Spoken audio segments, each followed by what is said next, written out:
พระประจำวันเกิดมีพระอะไรบ้างพระประจำวันเกิดคือพระพุทธรูปในปางต่างๆที่กำหนดขึ้นตามวันเกิดของแต่ละบุคคลโดยมีความเชื่อในทางพระพุทธศาสนาและโหราศาสตร์ว่าการกราบไหว้พระประจำวันเกิดจะช่วยเสริมสิริมงคลและเป็นเครื่องยึดเหนี่ยวจิตใจได้ซึ่งพระประจำวันเกิดของแต่ละวันมีดังนี้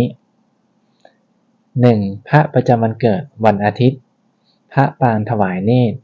ลักษณะของพระปางถวายเนตรเป็นพระพุทธรูปองค์ยืน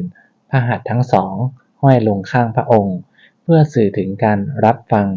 การเฝ้ามองสิ่งรอบตัวซึ่งสะท้อนถึงนิสัยของผู้ที่เกิดวันอาทิตย์ที่มีลักษณะใจบุญและชอบช่วยเหลือผู้อื่นเป็นคนใจกว้างมีความจริงใจและซื่อตรงต่อความรู้สึกของตนเองและผู้อื่น 2. พระประจำวันเกิดวันจันทร์พระปางห้ามญาติลักษณะของพระปางห้ามญาติเป็นพระพุทธรูปองค์ยืนยกพระหัตถ์ทั้งสองขึ้นเสมอพระอุระฝ่าพระหัตถ์หันออกด้านหน้าเพื่อสื่อถึงการห้ามความขัดแย้งความสามัคคีซึ่งบ่งบอกถึงลักษณะของผู้ที่เกิดวันจันทร์มีจิตใจอ่อนโยนมีเสน่ห์ในตัวเองทำให้คนรอบข้างชอบเข้าหาเป็นคนอ่อนหวานสุภาพพูดจาไพเราะและมีมนุษยสัมพันธ์ดีเป็นนักพูดที่ดีมักใช้คำพูดที่ชวนฟังและโน้มน้าวใจคนได้ 3. พระปางประจำวันเกิดวันอังคารพระปางโปรดอสุรินทราหูหรือพระปางสายญาติลักษณะของพระปางสายญาติจะเป็นพระพุทธรูปนอนตะแคงขวาพระเศียรหนุนพระเขนยซึ่งสื่อถึงความสงบความเมตตาและการเอาชนะอุปสรรคซึ่งมีลักษณะนิสัยเช่นเดียวกับผู้ที่เกิดวันอังคารคือมีจิตใจเข้มแข็งและกล้าคิดกล้าทำมีความมั่นใจไม่กลัวอุปสรรค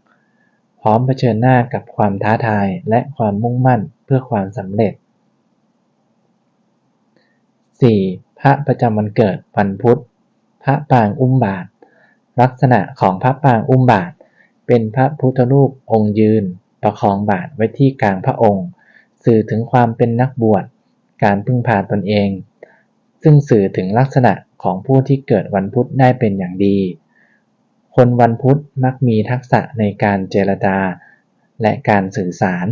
มีไหวพริบและแก้ไขปัญหาเฉพาะหน้าได้ดีรักความสงบไม่ชอบความขัดแย้งมีความเป็นมิตร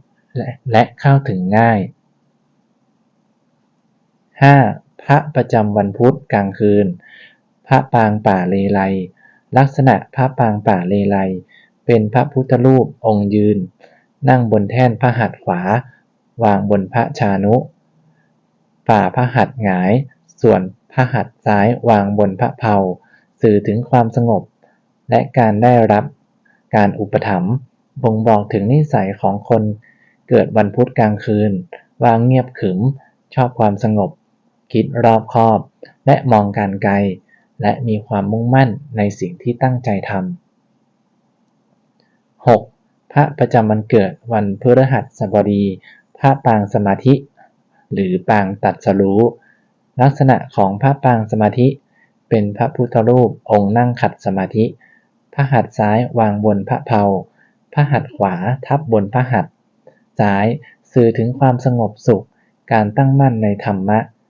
ชี้ให้เห็นถึงนิสัยของผู้ที่เกิดวันพฤหัสบดีได้ว่าเอื้อเฟื้อเผื่อแผ่ใจกว้างมีคุณธรรมในใจมีความอดทนสูงและไม่วู่วาม 7. พระประจำวันเกิดวันศุกร์พระปางรำพึงลักษณะของพระปางรำพึงเป็นพระพุทธรูปองค์ยืนพระหัตถ์ทั้งสองประสานไว้ที่พระอุระสื่อถึงการตึกตรองความสุขุมซึ่งลักษณะนิสัยของคนเกิดวันศุกร์ส่วนมากจะมีเสน่ห์และเป็นที่ชื่นชอบของใครไม่ชอบความวุ่นวายจริงจัง